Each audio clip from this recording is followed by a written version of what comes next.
I'm old, that's part of my problem. Our Old Testament reading today is from Psalm 32, and it's on page 395 if you would like to join in your pew Bibles.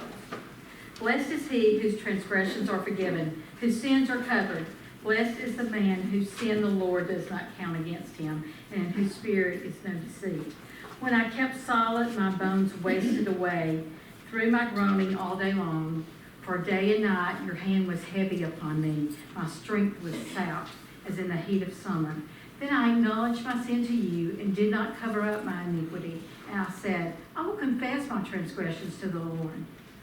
And you forgave me the guilt of my sin. Therefore let everyone who is godly pray to you, while you may be found. Surely when the mighty waters rise, they will not reach him. You are my hiding place.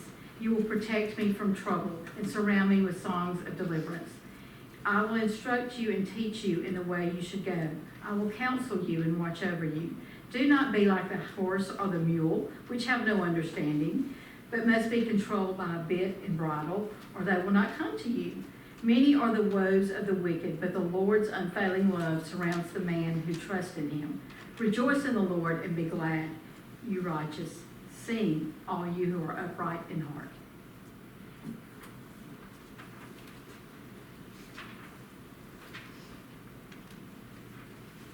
Moving into Matthew 4, 1 to 11.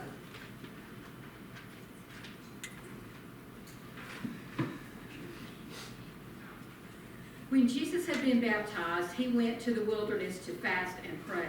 He fasted and prayed for 40 days and 40 nights, and afterwards he was famished. The tempter came and spoke to him. So you say you're the Son of God. You've been here a long time, you're looking hungry. How about a little bread? If you're the Son of God, you can command these stones here to become loaves of bread. Go ahead, do it. It's just a little bread, not a great feast. You'll feel better when you've had a little food in your stomach. Go ahead. It is written, one does not live by bread alone, but by every word that comes from the mouth of God. Quoting scripture, huh? Well, if that's the way you want it, stay hungry. Then Satan took him to the holy city and placed him on the highest point of the temple, so that he could see all of Jerusalem. Well, if you don't want bread, maybe there is something you do want. Assurance. Son of God, throw yourself down from this high point, for it is written, he will command his angels concerning you, and on their hands they will bear you up, so that you will not even dash your foot against a stone. How's that for quoting scripture? Again, it is written, do not put the Lord your God to the test. Again, Satan took him to a very high mountain and showed him all the kingdoms of the world and their splendor. How about it, Jesus? Want a little power, a little wealth? Look at this. This is all mine to give. I have control over it all, and I can give it to whoever I choose.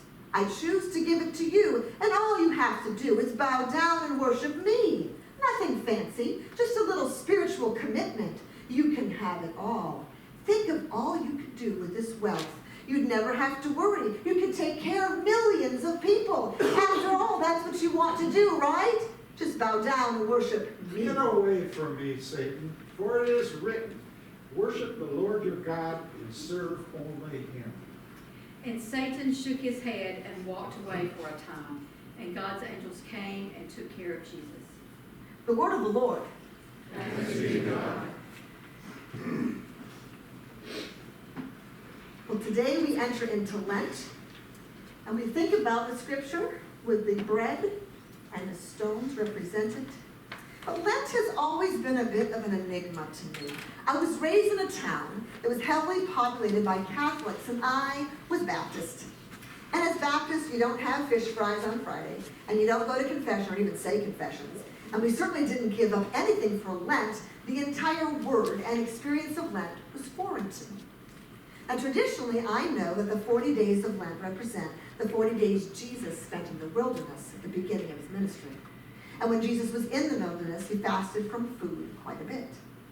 So Christians all over the world today remember the time that Jesus fasted and was tested. So they fast from different foods and activities during the 40 days. But as a Baptist, I felt like I was already fasting. No dancing, no drinking, no swearing, and no PDAs. Who knows what PDAs are? Public display of affection. Yes! It's heard very hurtful, I'm telling you. So I was fasting already all over the place. I really didn't understand or live into the give it up theology of remembrance. I couldn't connect with God in that way.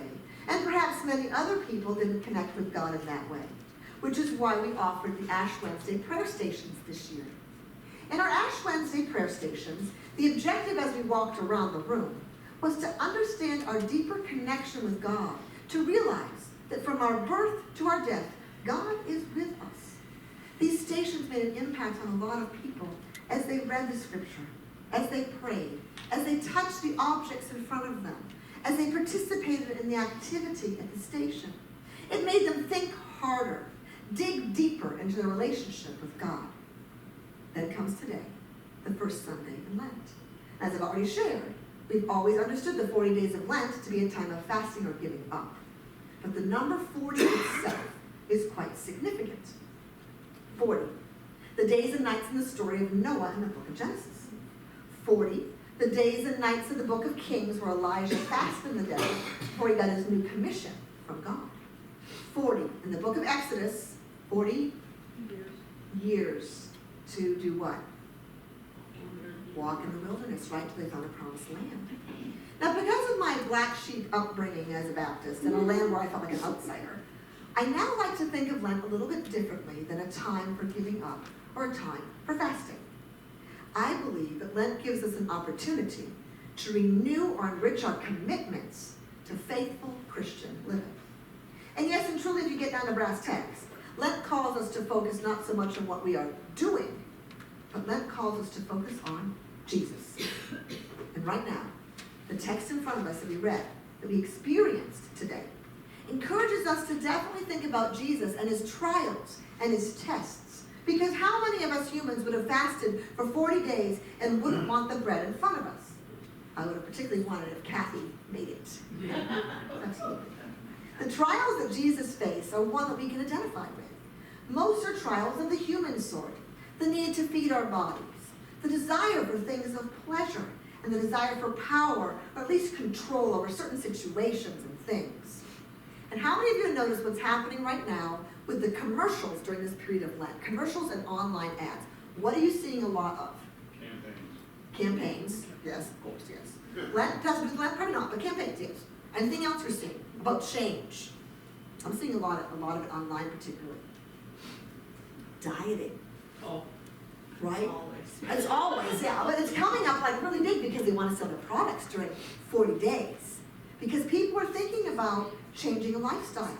And it's okay to do that because sometimes we want to gather our control and bringing about lifestyle changes are healthy and very beautiful. But if just done for the duration of 40 days, it doesn't really bring with it the commitment that you need to a true radical change for a lifestyle that's often needed. Now, the need for change is more of a witness to who we are in Christ than anything else we could give up. Our need for change and growth as we journey closer to Jesus is really at the center of this thing called Lent. So, my friends, we need to ask ourselves, what do we need to change? Not necessarily give up, but change to live more like Jesus. And if our attitude, that's a good one. That's a good one, right? A lot of things we could change, right? And if Lent is like a boot camp for the soul, what's the hard work that we need to do in this limited, intense time? How do we immerse ourselves in Lent to be able to create the change that's needed? The first way could be an introspective, very personal way. And here's an example. I have a friend named John back in Gaithersburg, and he put his health in the back burner for a long time until just recently. And he realized that his weight and his lifestyle were just unhealthy for him. And his drive to change this came because he lost his dad when he was very young. And now he's married and has children of his own. And he's worried. He's worried that he will not be there for them and he could die suddenly. And so he did a radical change of lifestyle. He did a complete turnaround. And so one of the key things that he was thinking about all the time was, I want to see my sons grow up. I want to see my sons grow up. I want to enjoy my time in retirement with my wife. So when I told John about our theme, Boot Camp for the Soul, he grabbed right onto it. And he said that in order to create change, immersion is almost always the best way. He has many examples in his life of when he was immersed in things. Like, for example, He was immersed in the Spanish language when he lived in Guatemala. He immersed himself in a volunteer rescue squad so he could become a certified advanced life support specialist. Listen to this one. He immersed himself in intense training so he could do a 24-hour bike ride. How does a person do that? That's a lot. Boot camp for the soul is very much like boot camp for the body, immersing ourselves in training for our souls to follow Jesus, just like we need to train our bodies to be healthy and fit. But now let's look at the second way. Remember the question. If Lent is like boot camp for the soul, then what is the hard work can be done in this limited time? How do we immerse ourselves in Lent to be able to create the change that is needed? So instead of personal introspective change, there's another way. What if we look at ourselves more globally during Lent as change agents? What is it that you feel strongly about? A social justice issue, a moral issue, a community need that you could immerse yourself in during Lent as an agent of change. For me personally, I feel very, very strongly about making a difference in small communities, particularly where there's systemic poverty and social inequality. So I ask myself these questions, for Ralph and I really, because we're passionate about this issue. How can we help a few families get back on track? How can we help a few families be able to sustain themselves financially and then academically for their children? How can we make a difference one child at a time? Well, just to give you an example, there is a community out there that does this right now. It's called the Friends of Newmarket. And here's a video clip for you to watch.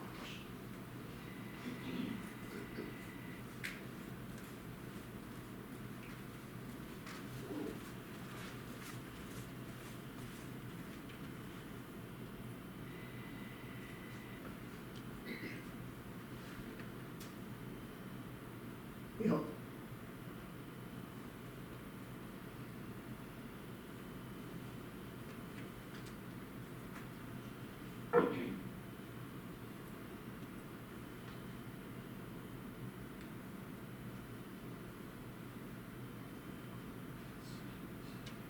So does that.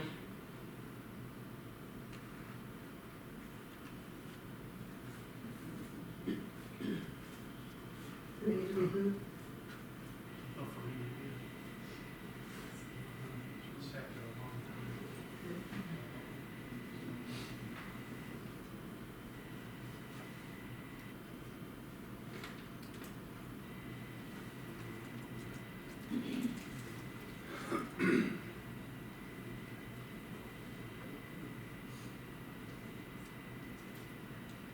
Still working on it. Give us 1 minute.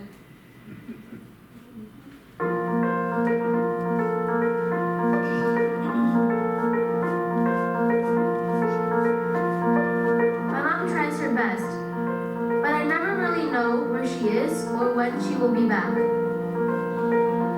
My dad's Jill. He might get out soon, but I kind of hope he doesn't. We changed schools again when we moved in with my dad. This new school is fun, but it's hard to learn when I'm hungry and tired. I'm worried about my grandmother. She wants to get a new car because hers is broken all the time, and it makes it hard for her to go to work.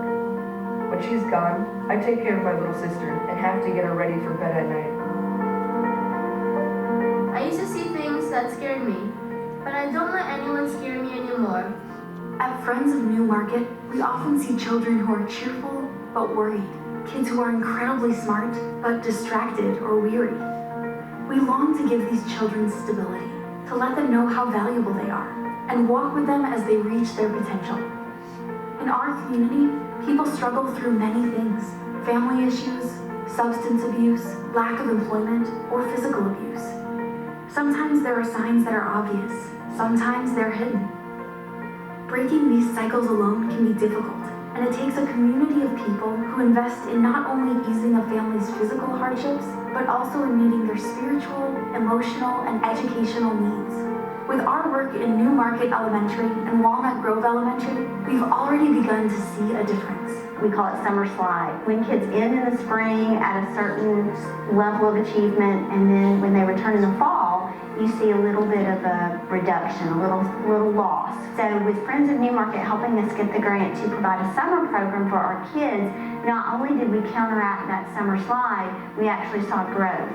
I believe it was around an average of 7 months of growth in reading and math in just the 6 weeks that we had him at school.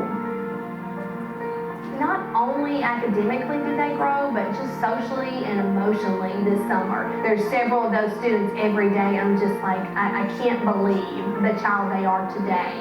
And the effect it had on those students truly is going to be something that's going to last forever. One of the biggest challenges is the time it takes to develop the relationships and listen. The challenges of a low socioeconomic school are just meeting their needs, because so many times they come to school and their needs are beyond the academic, which means you've got to meet their basic needs, make sure they're being cared for at home. Do they have a place to sleep every night? Do they have clothes to wear? Do they have enough food in their house? Just trying to really take care of the whole child in schools like Walnut Grove is so important in order to get that academic piece that we need. Though there are challenges, by encouraging our children through education, investing in families' spiritual formation and growth, and providing opportunities for parents to continue to learn lifelong skills, lives are being transformed. They were responsible for getting our after-school tutoring program back on the ground. Last year, we really saw a huge difference, and not necessarily just the academic, I'll be honest with you, but the more the relationship piece. Just having that outside person there just truly vested in what was going on with them. By partnering with the schools, churches, and the community, we are investing in kingdom work as we continue to expand our efforts by providing Bible study clubs, neighborhood outreaches, and ramps for the elderly through our partnership with schools and churches. We seek to be the hands and feet of Christ. We are compelled to help others learn about His love for the community of New Market.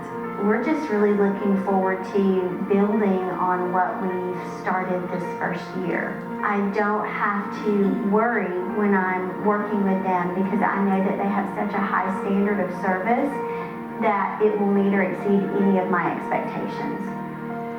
Truly, at this point in time, it's way bigger and better than I ever imagined the partnership would be, and it just keeps getting better and better. So truly, it has been a blessing to the New Market School family, our faculty, our staff, and especially the families of New Market School. I used to see things and get really worried, but I know I'm going to be okay. I have new friends who really care about me. I'm a friend of New Market. I'm a friend of New Market. I'm a friend of New Market. I am a friend of New Market. I'm a friend of New Market. I'm a friend of New Market.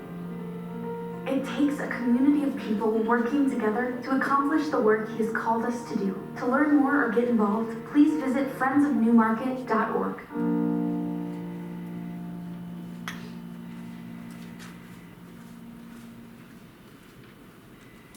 That's an example of a change agent. That's right in our community. But it makes me think hard for doing that 40 days of Lent.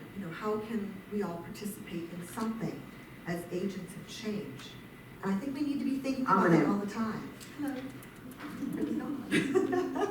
So Ralph and I used to actually partner with Friends of New Market some years ago. I was a tutor for them, and Ralph and I did prayer walks with them. And it's just an organization, it's local. It's just people just like us. I just wanted to see what that would look like. So we have a lot of different ways that we can participate during Lent, interpersonally, or become agents of change in many different ways. I decided that for myself, I'm going to start praying for the Friends of New Market and provide them with resources that they might need during this season, because they're doing good work in a community that I can't serve right now. So prayer is a wonderful way to support these agencies as well. My friends, Lent is a time for change, a time for growth, a time for work like boot camp. But it takes hard work, and it takes an invitation to God to help us change, an invitation to God to help us grow, to be more like the Jesus who stood strong for how many days? 40 days. Let us pray. Lord, it seems as though Lent came too early this year. We wanted more time to recover from the activity and anxiety of Christmas. Yet here we are on our first Sunday in Lent, oh God. Our hearts need cleansing. Our spirits need restoration and healing, and frankly, we need direction. During this season of Lent, you sent us on a journey to the cross with Jesus and beyond the cross, to the resurrection. And sometimes we recognize that we would just rather skip to the happiness of Easter and enjoy the flowers and all the trimmings. But you insist on the journey. We cannot truly understand the power of the resurrection until we have walked to the cross. And today we travel to the mountaintop where Jesus encounters Satan, who flashes before him visions of power, wealth, and individual security. How do we respond to those same temptations when they're in our lives and presented seductively to us, oh God? How do we become Easter people who know how to follow your example? We know that Lent is a time for change, and a time for growth, and a time for hard work like boot camp. So today, Lord, we're inviting you to help us change and grow and become more like you. And if it takes turning over the tables in the temple, give us the courage and strength to flip them. Amen.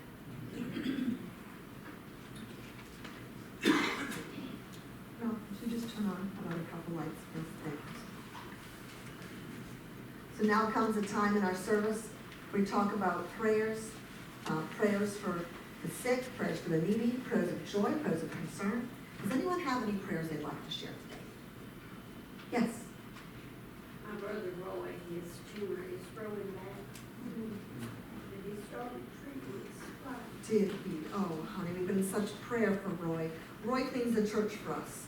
He's one of our helpers here, and we really love him, and we will just fight for him. That's scary, isn't it? We will fight for him, for Roy. We put Roy on the list. Is there anyone else that needs to go on the list today? You should bring up. I want to give